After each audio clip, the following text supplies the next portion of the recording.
মই অসমৰ বাজেটখনত 5টা বস্তু থাকিলে ভাল বুলি ক'ম। 5টা বস্তু যদি অসমৰ বাজেটখন ভাল বাজেট হয় তেতিয়াহ'লে 5টা বস্তু থাকিব লাগিব তাত বৈশিষ্ট্য।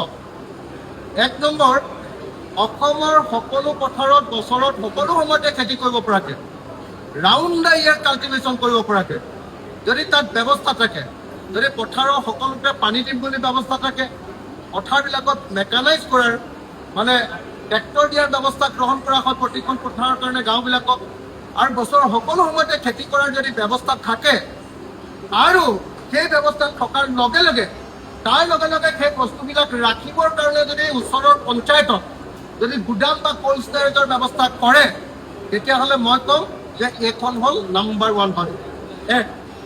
2, নাম্বাৰ 1 বাজেট হ'বলৈ হ'লে 2 হ'ব লাগিব অসমৰ প্ৰতিখন গাঁৱত সৰু সৰু industry, semiconductor industry, Adani Ambani Tata নহয়, অসমত চব গাঁৱে গাঁৱে ক্ষুদ্ৰ ক্ষুদ্ৰ উদ্যোগ কৰিব লাগিব। আমাৰ যিবিলাক খেতিয়কৰ বস্তু, সেই বস্তুবিলাকৰ পৰা আকৌ নতুনকৈ বস্তু উৎপাদন কৰিবৰ কাৰণে যদি ক্ষুদ্ৰ উদ্যোগ প্ৰতিখন গাঁৱত দিয়ে, তেতিয়াহ'লে এইখন হ'ল ভাল বাজেট। 2, 3, অকল গাঁৱত নহয় টাউনতো, আমাৰ প্ৰত্যেকখন টাউনত এজনো মাজতে নিবনুৱা থাকিব নোৱাৰে, তাৰ কাৰণে ক্ষুদ্ৰ ক্ষুদ্ৰ উদ্যোগৰ যদি ব্যৱস্থা কৰে তেতিয়াহ'লে এইখন ভাল বাজেট। এইটো 3। 4, প্ৰফেশ্যনেল আছা। অসমৰ ল'ৰাই 14,000 বা 18,000 গৈ ছিকিউৰিটি গাৰ্ড কৰে, যদি ইয়াত বেটেলিয়নৰ ট্ৰেইনিং দি পঠিয়ায় বোলে মোক মেইনটেনেঞ্চ কেনেকৈ কৰিব লাগে, মোক মেনেজ কেনেকৈ কৰিব লাগে, তো তেতিয়াহ'লে ইয়াত কি হ'ব, আমাৰ তাত ছিকিউৰিটি কৰিবলৈ যোৱা ল'ৰাজনে 14,000ৰ ঠাইত 50,000 দৰমহা পাব। প্ৰফেশ্যনেল কৰি ওলাব অসমৰ প্ৰত্যেকজন মানুহ। প্ৰফেশ্যনেল নকৰি এতিয়া কি অকল বেনিফিচাৰী কৰি প্ৰফেশ্যনেলিজিমটো ধ্বংস কৰি পেলাইছে, অসমীয়া জাতিক বৰবাদ কৰি দিছে।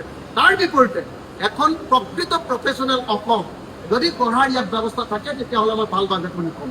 আৰু পঞ্চমতে, ভাল বাজেট হ'বলৈ হ'লে অসমৰ ভিতৰত গোটেই বজাৰখন কেনেকৈ দখল কৰিব পাৰি, ভাৰতৰ গোটেই বজাৰখন, নৰ্থ ইষ্টৰ মাংসৰ বজাৰ, নৰ্থ ইষ্টৰ মাছৰ বজাৰ, নৰ্থ ইষ্টৰ পাচলি বজাৰখন দখল কৰাৰ যদি কথা থাকে, আৰু চাউথ ইষ্ট এছিয়া অৰ্থাৎ এইফালে আমাৰ ম্যানমাৰ, ভূটান, বাংলাদেশ, আমাৰ থাইলেণ্ড, আমাৰ নেপাল, এইবিলাক দেশৰ এই আমাৰ পূবফালে থকা বজাৰখন যদি দখল কৰাৰ ব্যৱস্থা থাকে, তেতিয়াহ'লে মই ক'ম যে এখন ফাৰ্ষ্ট ক্লাছ বাজেট।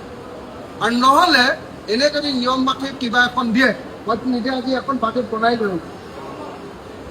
অসমৰ বাজেট কেনেকুৱা হ'ব লাগে মই নিজে বনাই লৈ আহিছোঁ। অসমৰ কেনেকুৱা বাজেট হ'ব লাগে মই নিজে বনাই লৈ আহিছোঁ। বাজেট আচলতে কেনেকুৱা হ'ব, মই নিজৰ পৰা নিজে বাজেট এখন বনাই থৈ দিছোঁ। যিহেতু একো বাজেট চাজেট বনাব নাজানে, গতিকে একচুৱেল বাজেট কেনেকুৱা হ'ব লাগে মই নিজে এখন বাজেট বনাই থৈ দিছোঁ। তো গতিকে মই আশা কৰিম যে এখন ভাল বাজেট হ'ব। কিন্তু যিজন মানুহে আজি বাজেট দিব, বিত্তমন্ত্ৰী, তেওঁ নিজে যেতিয়া চিণ্ডিকেট মাষ্টৰ, তেতিয়াহ'লে সেইখন কেনেকৈ ভাল বাজেট হ'ব আপোনালোকে কওক। বাজেটৰ জৰিয়তে ৰেভিনিউ আহিব লাগিব। ৰেভিনিউ আহিবলৈ হ'লে বাজেটৰ বিত্তমন্ত্ৰীজন পূৰা নিকা মানুহ হ'ব লাগিব। কিন্তু আমাৰ বিত্তমন্ত্ৰীজন নিজে অকল চিণ্ডিকেটৰ মাষ্টৰ, ভাল বাজেট আহিব নেকি কওক, সেইটো